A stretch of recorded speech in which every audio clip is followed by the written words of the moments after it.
So,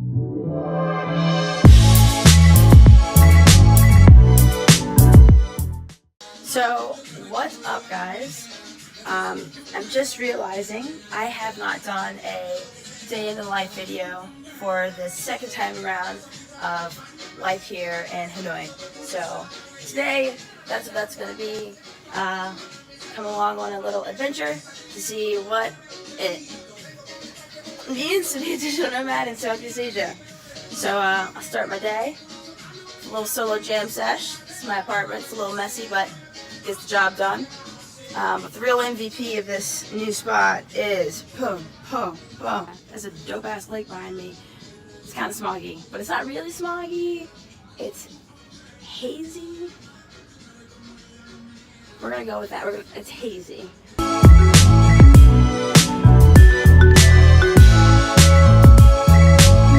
So yeah, wake up, take a shower, get amped for the day, and then we head to a new place to get some work done. But yeah, just a little view of the hood right here, living in Tejo. I don't know what that building is. That's an all-you-can-eat seafood restaurant. I guess someone lives on that boat. I don't know. I see some clothes, so maybe. That's the Hanoi Club. Don't know what that really is either. You can tell I'm a super educated expat, so that's always an important thing to be when you're moving and living in a new country. So, nailing that part. Alright, so off to work. Let's go.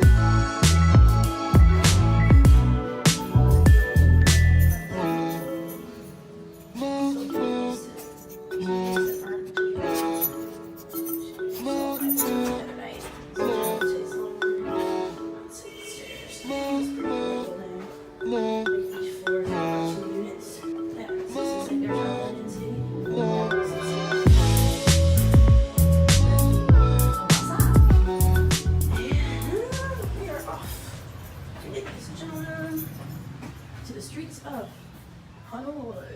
Actually, I'm gonna be first. Always gotta plan ahead. Hashtag nomad life. Share that. Welcome to my neighborhood here in Tejo. It's pretty cool. Now this place next to me is actually super cool, right? So up here you see that it's a pub. And that's true from like 10 until, but from like 5 to 10 is an African food restaurant, and from like 9 to 5 they serve moonshine. So how is that for mixed use space, y'all? That is what we call innovation, and I love it. Notice it's starting to mist a little bit, so I'm gonna take another hiatus and put on my rain jacket. Killer doesn't need to catch another flu. Yeah, no, no, no, no.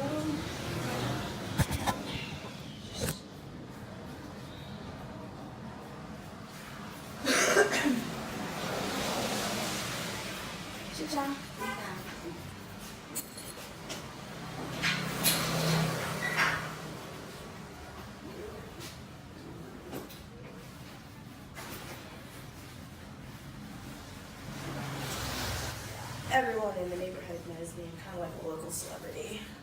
I'm just kidding. Look, Eddie Bowers. Innovation. Armpit bends. And those up. Alright. On to getting some work done.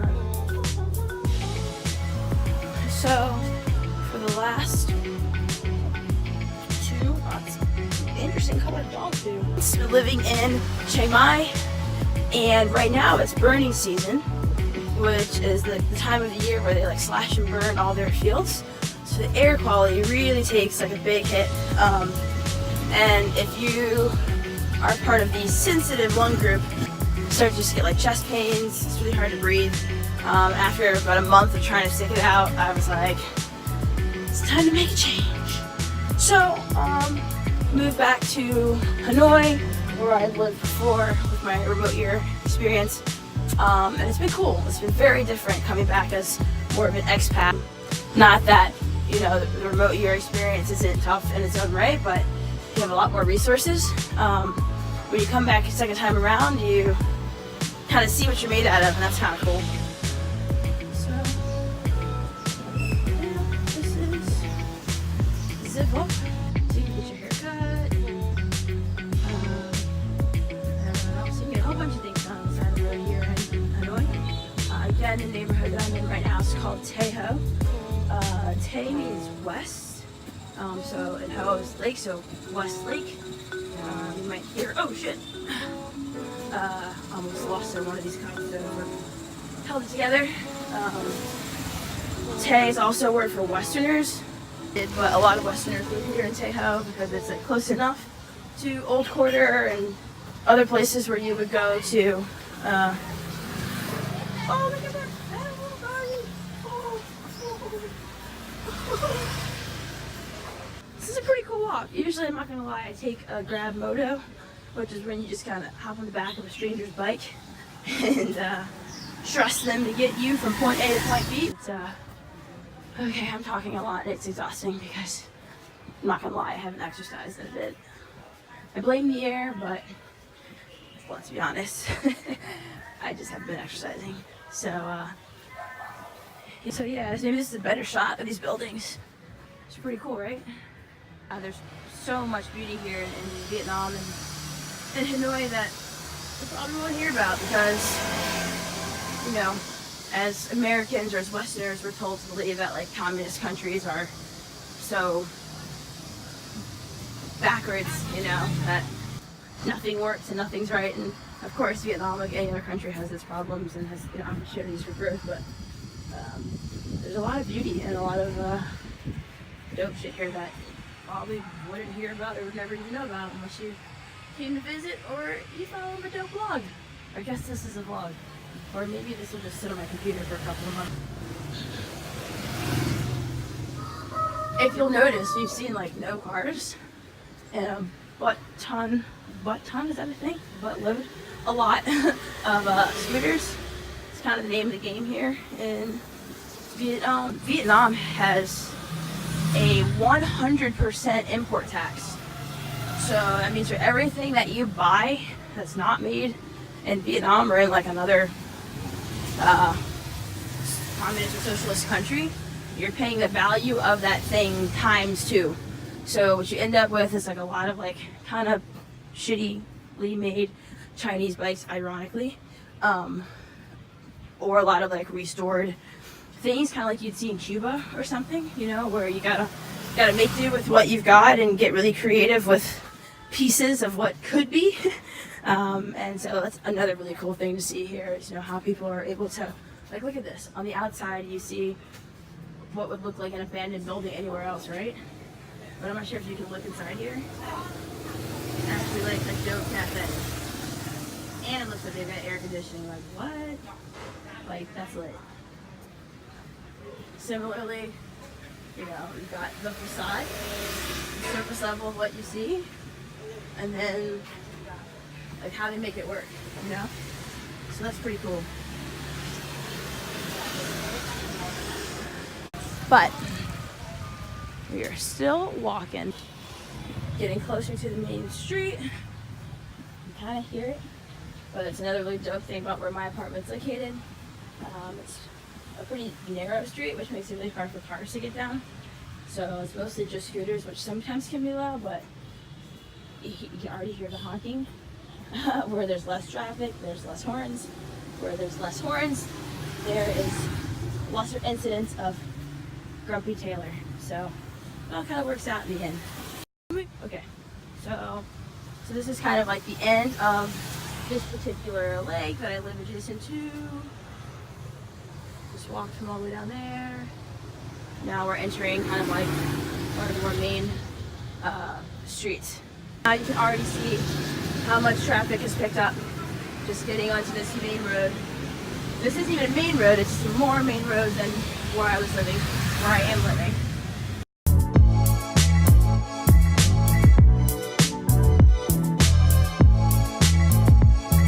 Okay, this is cool. Coming up on our left, we've got a cool little fruit stand here. And again, it's amazing what people can carry on their bikes. I can't even carry myself on a bike, so I have extra appreciation for that. Got some couches, a lot of trash here. That's something that I've had some very interesting conversations with like some fellow expats and nomads and travelers about. A lot of the trash that you see in countries like this come from the adaptation that these countries make to accommodate tourists and Westerners that want food to go. Oh, that's Reggie. Hi, Reggie the rooster. Okay, sorry. Yeah, so the whole idea of like, can I have a straw, please? And using 1,000 napkins, and I need this individually wrapped, all that stuff. It's kind of like a Western emergence, right? So it's interesting to think about the impact that we have as travelers and as nomads, and kind of like taking some responsibility for that, and at least being mindful if nothing else. And if you want to take it a step further, don't ask for a straw, or bring your own Tupperware to a restaurant if you want to take it to go. Just little things like that. Just a little soapbox moment. This is my scooter, and it is a-okay. Every day, you see the coolest stuff just walking around here.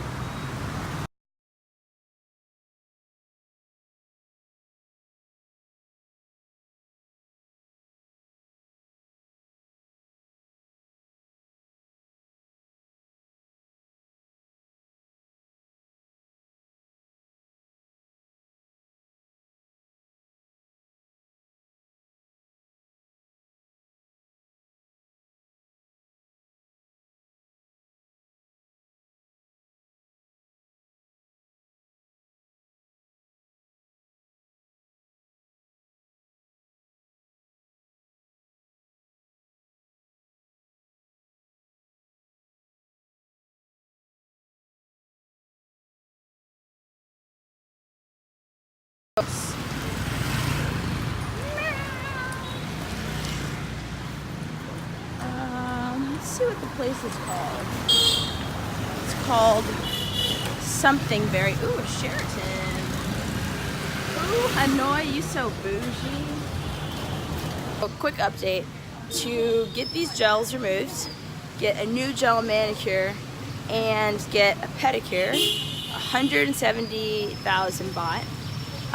So that's roughly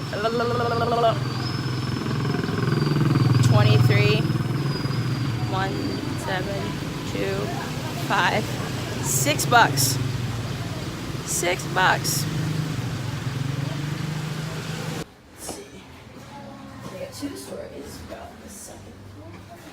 This is hella quiet. As I mentioned, it's like the first day where the air has not been garbage. So yeah, Taylor will be working up here for sure, assuming there's internet. I hope that that's the case. We got outlet. Look at that, y'all. How you like them working apples?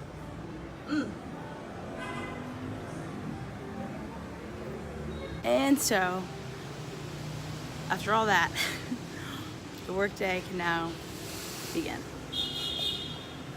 So, after about 3 hours of Taylor time and getting my work done,